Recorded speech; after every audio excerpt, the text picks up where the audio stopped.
फूल सैया के दिन ही फूल और मनोहर में तनातनी हो गई। फूल स्वभाव से ही कम बोलने वाली और लजीली थी। उधर मनोहर एंग्लो इंडियन छोकरियों के साथ सिनेमा थिएटर देख चुके थे। उनकी उच्छृंखलता और उद्दंडता के आदी थे। वे सपना देख रहे थे कि उनके कमरे में पैर रखते ही नववधु मुस्कुराती हुई हेलो डार्लिंग कहकर उन्हें बिठाएगी, उनसे घुल घुल कर प्रेम की बातें करेगी और उन्हें जबरन अपने पास बिठाए रखेगी। वे उठना चाहेंगे तो वह उठने ना देगी, लच्छेदार बातों से उन्हें उलझा रखेगी, घड़ी के जाते हुए समय को एनिमी कहकर अफसोस करेगी। ये आशाएं उन्होंने नववधु से इसलिए की थी कि वह मैट्रिक पास थी और उसने अपने छोटे से जीवन के अधिकांश दिन बोर्डिंग हाउस में ही बिताए थे। जिस समय मनोहर फूलों का हार गले में डाले इतर में बसे बसाए अपने कमरे में आए, नववधु फूल लैंप के पास खड़ी चुपचाप एक पुस्तक के पन्ने उलट रही थी। किसी अज्ञात आशंका से वह रह रहकर काँप सी उठती थी। उसके पति होते हुए भी मनोहर आज तो उसके लिए परपुरुष ही थे। उनसे कैसे बोलूँगी, क्या कहूँगी, कहीं कोई बेवकूफ़ी ना हो जाए। मन ही मन बहुत घबरा रही थी। अचानक किसी के हल्के पैरों की आहट होते ही वह पुस्तक छोड़कर एक कोने में सिमट कर खड़ी हो गई। मनोहर बाबू अपना यह अपमान सह न सके। एक क्षण तो वह चुपचाप खड़े रहे, फिर तिरस्कार भरे स्वर में बोले, क्या स्कूल और घर में यही शिक्षा मिली है कि आए हुए पद की तरफ पीठ करके खड़ी हो जाओ? फूल सिहर उठी, किंतु वह बोली नहीं। मनोहर का पारा और गर्म हो गया। कठोर स्वर में बोले, मैंने तो समझा था पढ़ी लिखी है तो कुछ अकल भी होगी, लेकिन वही गंवार की गंवार।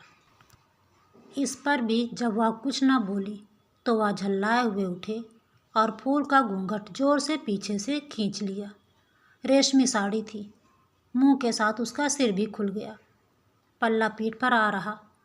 फूल बोली तो कुछ भी नहीं, मगर फौरन ही अपना सिर ढककर कमरे से बाहर हो गई।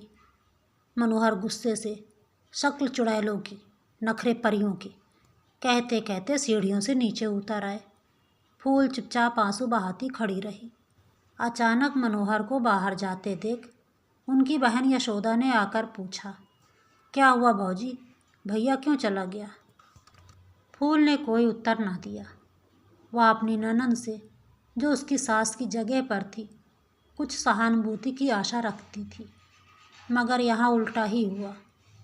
यशोदा ने फूल को झचकोर कर कहा, बोलती क्यों नहीं चंडाली, दो बात भैया से कर लेती तो क्या तेरी जीबान घिस जाती? एक वह थी जिसने उसके जी को जला जला कर उसे आधा कर दिया है। अब तू आई है तो तेरे ये लक्षण। आदमी का मिजाज भी देखना पड़ता है, जिसमें खुश रहे वही करना चाहिए, पर आजकल की छोकरियों का मिजाज भी तो सातवें आसमान पर रहता है। फूल आंसू बहाती रही। ननंद की बातों का भी उसने कोई जवाब ना दिया। इस घटना के बाद कई दिन बीत गए। मनोहर ने पत्नी की तरफ आंख उठाकर भी नहीं देखा। वे अपने राग रंग में मस्त थे। विवाह तो उनकी बहन ने जबरदस्ती करवाया था। पहली स्त्री से एक बच्चा था।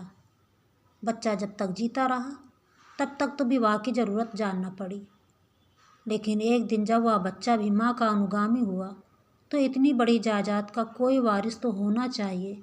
इस ख्याल से यशोदा ने भाई के सामने रो धोकर उन्हें ज़बरदस्ती विवाह के लिए मजबूर किया। यशोदा विधवा थी, ये सब जायदाद उसी की थी।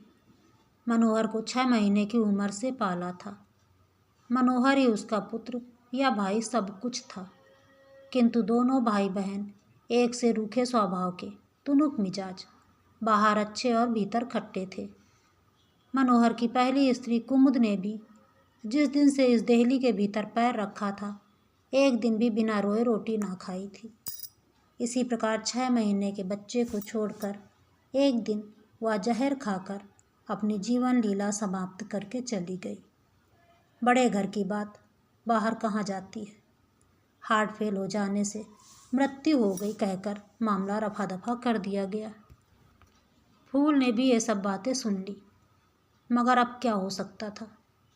उसने सोचा, खैर जैसा जो कुछ है मुझे तो निभाना ही है। अब तो यही मेरे परमेश्वर, मेरे आराध्य और देवता हैं। किसी तरह उन्हें मनाना चाहिए। मुंह से तो कुछ बोलते हुए उसे लज्जा आती थी और बोलने का कोई अवसर मिलता भी ना था। इसलिए उसने सोचा एक पत्र लिखूं, शायद देवता सीधे हो जाएं। वह कागज कलम लेकर बैठी। बहुत सोचने विचारने के बाद उसने ये पत्र लिखा। मेरे देवता, कई दिनों से सोच रही हूँ कि आपको एक पत्र लिखूं, परंतु क्या लिखूं, कैसे लिखूं, मेरी समझ में नहीं आता। माना कि मैं अपराधिनी हूँ, फिर भी क्या आप मुझे क्षमा नहीं कर सकते? भूल तो मनुष्य से हो ही जाती है। मुझसे भूल हुई और बड़ी भारी भूल हुई। मैंने आपके कोमल हृदय को दुखाया, आपका अपमान किया, आपकी पूजा में त्रुटि की, देवता का सम्मान ना कर सकी। ना जाने किस अहंकार में, किस मद में बावली हो गई। किंतु आप तो क्षमा कर सकते हैं। मुझे अपने चरणों की सेवा का अवसर दीजिए। मेरी त्रुटियों को भूल जाइए। मैं आपके चरणों पर सिर झुका आपसे यही वरदान मांगती हूँ, मेरे स्वामी, आपकी अपराधिनी फूल। पत्र समाप्त कर ज्यों ही फूल ने पीछे देखा, मनोहर खड़े थे। फिर उसी लज्जा और संकोच ने मामला बिगाड़ा। झट से पत्र के टुकड़े टुकड़े कर फूल दूसरी तरफ खड़ी हो गई। मनोहर की त्योरियां चढ़ गईं। उनके सिर से पैर तक आग लग गई। फूल के पास पहुंचकर उसे घसीट कर उन्होंने उसका मुंह सामने कर दिया।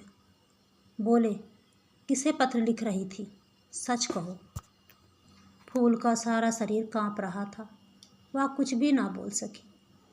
मनोहर ने उसके कान ऐंठते हुए कहा, बोलो, नहीं तो अभी तुम्हारी हड्डी पसली तोड़ दूंगा। फूल को भी क्रोध आ गया। उसकी मुद्रा कठोर हो गई। बोली, मैं नहीं बतला सकूंगी। जो कुछ आपको करना है कर लीजिए। फूल का ये कहना था कि बस मनोहर उसको पीटते चले गए। फूल ने जबान ना हिलाई, मगर वह जब तक बेहोश ना हो गई, मनोहर उसे मारते ही रहे। दूसरे दिन अचानक मोहल्ले भर में यह हवा फैल गई कि मनोहर की दूसरी स्त्री का भी हार्ट फेल हो गया। अर्थी के साथ बहुत से लोग थे जो असली वाक़ये से वाकिफ़ थे, मगर शहर के इतने बड़े और पायदार आदमी के खिलाफ जबान खोलने की किसकी हिम्मत थी। मर गई तो मर भी जाने दो। स्त्री ही तो थी, कल तीसरी आ जाएगी।